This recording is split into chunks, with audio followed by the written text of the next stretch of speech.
Hello, welcome to day 3 of our flipped classroom. As you see today, I have some notes already written here for you to start writing. So it'd probably be a good idea for you to pause the video right now, jot down these notes, and then I know you're going to get excited because I'm going to do some not only singing but some sort of rapping Miss Hogg style today. So go ahead and pause that. Jot down these notes, and then come right back to me. All right, so welcome back. I want to quickly throw a shout out right quick of thanks to one of my 8th period students, David Wise. Thank you, David. David came up to me yesterday and said, Miss Hogg, I found a way that you can film your lessons with your phone without having a stand or to hold my phone, so my hands could be free. And he said, why don't you just show the smartboard screen? And I'm like, David, you are a genius. Thank you, David. All right, so let's look at this, what we just wrote. When dividing two fractions, don't ask why, just flip the second and multiply. I know you're like, wow, I have such an awesome teacher who is such a great rapper. I know, you don't have to tell me. But I'm just gonna stick with teaching as my job for now. What I want you to make a note of is that when it says flip the second, it's talking about the second fraction. So let me show you an example. If I have 5/7 and I am dividing by 2/3, what we're going to do is we're going to transform this in using our rules. We keep this first fraction the same. We flip the second. So now this is flipped. The numerator becomes the denominator becomes the numerator, and we multiply. And we know in multiplication from last night's video, multiplying fractions, it's no problem. Top times top, bottom times bottom. So let's look at that. Top times top, bottom times bottom. All right, so we do end up with an improper fraction, which is okay, because you know how to put that in a proper fraction. You say 14 will go into 15 one time with 1 left over. Same denominator. This is your answer. All right? Okay, now that's fractions. Let's look at decimals.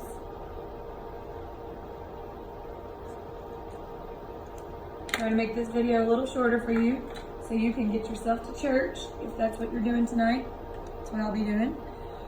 Let's say we have 8.5 and we're dividing by 2.4. Okay, so we worry about what's in the divisor. So this is the divisor. We're going to move the decimal over 1 spot because there's 1 spot in the divisor. So we're going to move this decimal over 1 spot.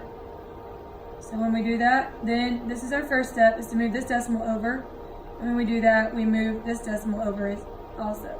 And just like when we're dividing regular decimals, when we divide a decimal, we remember to bring that decimal up to the housetop, to the answer, so that now you know where to place your decimals. Okay? So let's look here. 24 is how you read this now. Goes into 85. Well, that goes into 85 3 times. 3 times 24 is 72. So we can subtract. And we get 13 left over. Bring down that 0. 24 goes into 130.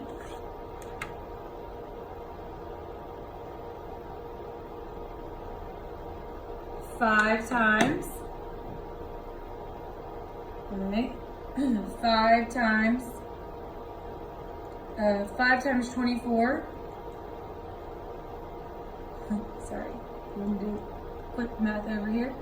5 times 24 is 120. Okay, and then we're going to bring down that 0. All right, we're going to bring down that 0. We've got 10 left over. 24 will go into 100 4 times. 4 times 24 is 96.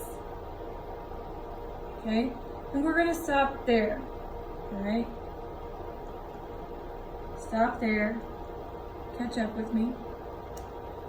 So we're stopping there because we already have 2 places after the decimal. It's going to keep repeating. Actually, you would have a 1 and a 6, and you would figure out that that would be repeating as you divide.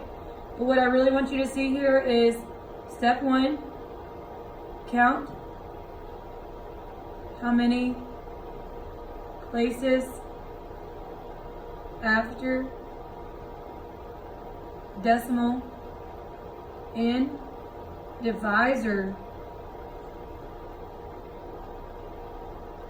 Then that's what we did here. We counted 1 space over. Then move your decimal and your dividend same number of places.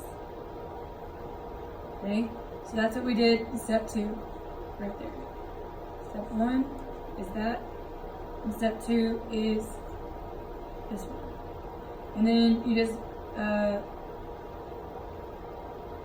put decimal in place for answer.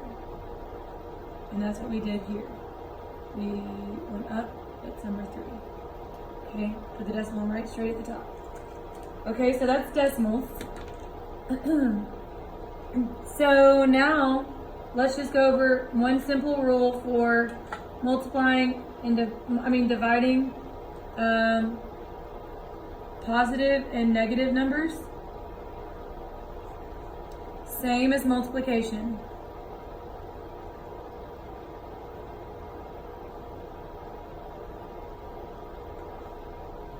Remember, if I'm writing too fast or talking too fast, you can just pause your video, rewind, hear it again, or pause it, get the notes down, and then go on. You don't have to try to stay live with me. That's the beauty of this flipped classroom thing. Okay? Same as multiplication. So if this was a negative, then you had a positive divided by a negative, your answer would be a negative because there's only one negative. If both of these are negative, you have a negative divided by a negative, your answer would be positive because 2 negatives pair off and it's now a positive. It's the same here. It's the same rules, okay? So all you have to do there is review your rules for multiplication. And that's it. Okay, quick announcement. Tomorrow in class, I will be giving you a review for your test Friday. And parents, students, make sure that you get that review signed at the top for 5 bonus points. 5 bonus points on your test Friday. All right, have a good night.